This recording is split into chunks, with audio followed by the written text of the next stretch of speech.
पढ़ेंगे सीओपीडी के बारे में। ठीक है, सीओपीडी को पढ़ने से पहले हमको जो है उसका ओवरव्यू पूरा समझना चाहिए। देखो, इसमें हमको सीओपीडी में जो है 4 टाइप की मेन जो डिसीज़ेज़ पढ़ना है। पहला देखो, क्रोनिक ब्रोंकाइटिस। क्रोनिक ब्रोंकाइटिस जो होता है ना, और जो अस्थमा, ये दोनों डिसीज़ क्या होती हैं, सिमिलर मतलब सेम रीजन पे होती हैं। तो हमको ये डिफ्रेंशिएट करना चाहिए कि यार ये चारों डिसीज़ जो है किस किस रीजन पे हो रही। तो क्रोनिक ब्रोंकाइटिस और अस्थमा जो है ट्रेकिया, प्रिंसिपल ब्रोंकाई और ब्रोंकाई पे होती है। ठीक है, जबकि ब्रोंकाइटिस की बात करें तो वो ब्रोंक्यूल्स में होती है, और एम्फाइसमा की बात करें तो वो टर्मिनल ब्रोंक्यूल से लेके रिस्पायरेटरी ब्रोंक्यूल और एल्वुलाई तक होती है।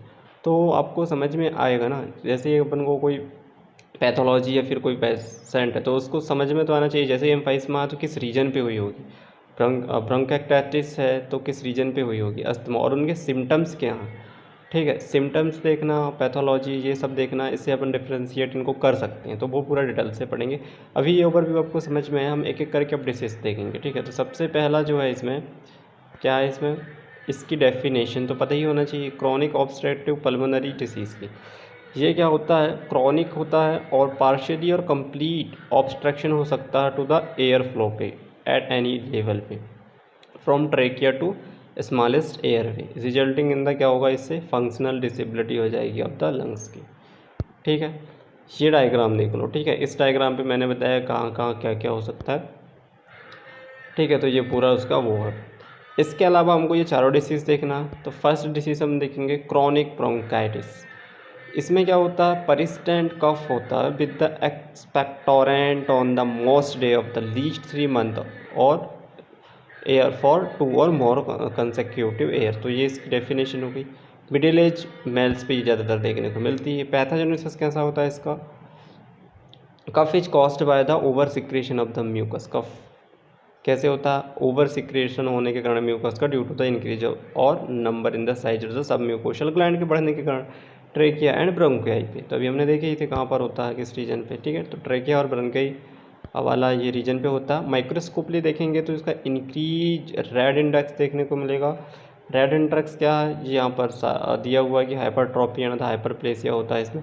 गॉबलेट सेल्स आर इंक्रीज देखने को मिलेंगी, स्क्वेमस मेटाप्लेजिया एंड डिस्प्लेजिया, और little chronic inflammatory cell inflated देखने को मिलेगा। ये उसके नॉर्मल और ये क्रॉनिक ब्रोंकाइटिस का साफ क्लियरली समझ में आ रहा है माइक्रोस्कोपी। इसके बाद क्लिनिकल फीचर, परसिस्टेंट कफ होगा उस पेशेंट को। ठीक है, रिस्पायरेटरी इन्फेक्शन देखने को मिलेगा, डिस्पेनिया होगा, ब्लू ब्लॉटर्स देख साइनोसिस होगा, और राइट हार्ट फेलर होगा, आर कॉमन। ठीक है ना, क्योंकि वहाँ पर जाम हो जाएगा तो क्या हो सकता है भाई, पल्मोनरी राइट हार्ट फेलर हो सकता है। Large heart with the prominent vessels देखने को मिलती है। तो ये क्लिनिकल फीचर बहुत इंपॉर्टेंट है। अब हम नेक्स्ट जो देखेंगे एम्फाइसमा। एम्फाइसमा की बात करते हैं। अभी मैंने इसके पहले जस्ट बताया था मैंने ना, तो क्रॉनिक ब्रोंकाइटिस देख लिए। अब ये एम्फाइसमा कहाँ पर हो रहा है, देखो यहाँ पर सबसे नीचे, मतलब कि टर्मिनल ब्रोंक्यूल्स और रेस्पिरेटरी ब्रोंक्यूल्स एल्वुलाई पे हो रहा है। तो यहाँ पर होगा, ये पहली चीज़ है। अब डिफाइन कैसे करेंगे इसको, WHO के अनुसार combination of the permanent dilatation of air space distal to the terminal bronchioles and the destruction of the walls of the dilated air space. Emphysema morphologically, while the chronic bronchitis is defined clinically. तो हम एम्फाइसमा को कैसे define करते हैं, morphology के आधार पे, जबकि chronic जो ब्रोंकाइटिस है उसको हम किसके अनुसार पे कर रहे थे, क्लिनिकली। ठीक है, अब उसमें भी देखेंगे हम, तो इसकी पैथोजेनेसिस होती है कि जैसे स्मोकिंग करेंगे तो इनिबिशन होगा alpha 1 antitrypsin by oxidant in smoke, तो ये कम हो जाएगा। फिर एंटर प्रोटीएज का लेवल कम होने से इलास्टिक डैमेज हो जाएंगी। ठीक है, इस प्रकार से एम्फाइसमा होता है। इन्फ्लेमेटरी सेल रिक्रूटमेंट बढ़ जाएगी, ECM डिग्रेडेशन हो जाएगा, प्रोटीएज इंक्रीज हो जाएगा। तो ये सब जो इसकी पैथोलॉजी है, पैथोजेनेसिस है। क्लासिफिकेशन के आधार पे भी हम ट्रू एम्फाइसमा को बांट सकते हैं कि सेंट्री एसिनार, मतलब किस जगह पे हो रहा है। सेंट्री एसिनार मतलब सेंट्री लोब्यूलर एम्फाइसमा, पेनेलोब्यूलर, डिस्टल एसिनार, और पैरा ये होता है। ठीक है, तो इस डायग्राम से ही समझ में आ रहा होगा आपको कि सेंट्री लोब्यूलर मतलब कि जो सेंटर पे हो रहा है।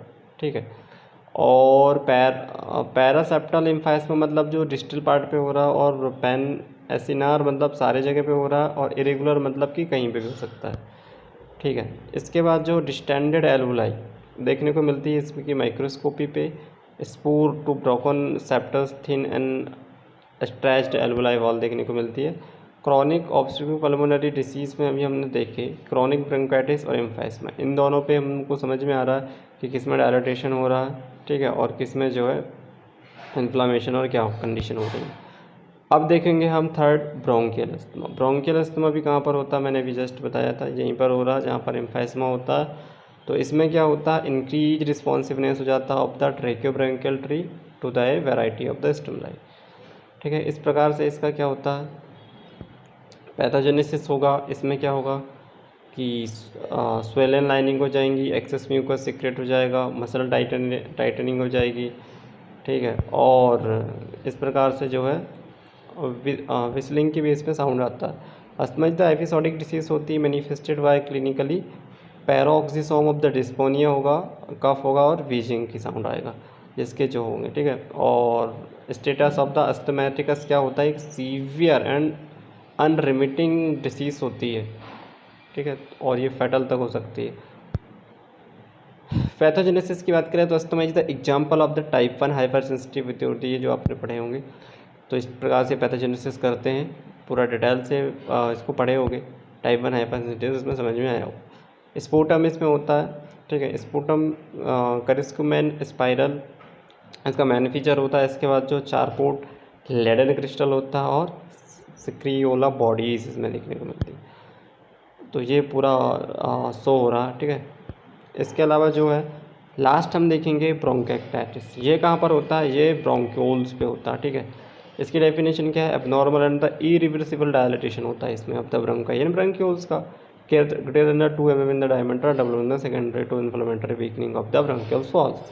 इसमें भी persistent कफ होता है with the expectoration of the copious amount of the fall smelling of the prevalent the sputum देखने को मिलता है। अब इसमें देखो इस वाले रीजन पे ये होता है जो मैंने बताया।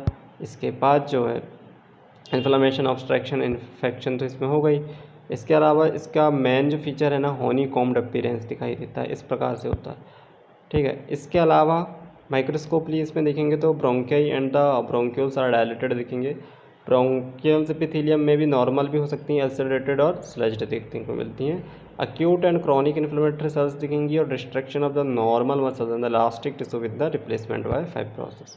ये इसका पूरा का पूरा माइक्रोस्कोपी स्ट्रक्चर है जिसमें हमको क्या क्या दिखाई दे रहा है, इसमें साफ साफ है। इसके बाद एक आता है इंपॉर्टेंट पॉइंट, कार्टनर सिंड्रोम। इसमें ट्रायड होता है, मतलब कि ब्रोंकाइटिस के साथ साथ साइनोसाइटिस और साइटस इनवर्टस भी देखने को मिलेगा, इंक्लूडिंग द डेक्स्ट्रोकार्डिया। तो ये बहुत ज़्यादा इम्पोर्टेंट है, ठीक है। इसको पहचान भी सकते हैं इससे इजीली, जैसे तो ये पूरा उसका शो हुआ। आई होप कि आपको ये पूरा समझ में आया होगा। शॉर्ट में डिटेल से आप तो पढ़ ही सकते हैं मुझसे। Thank you.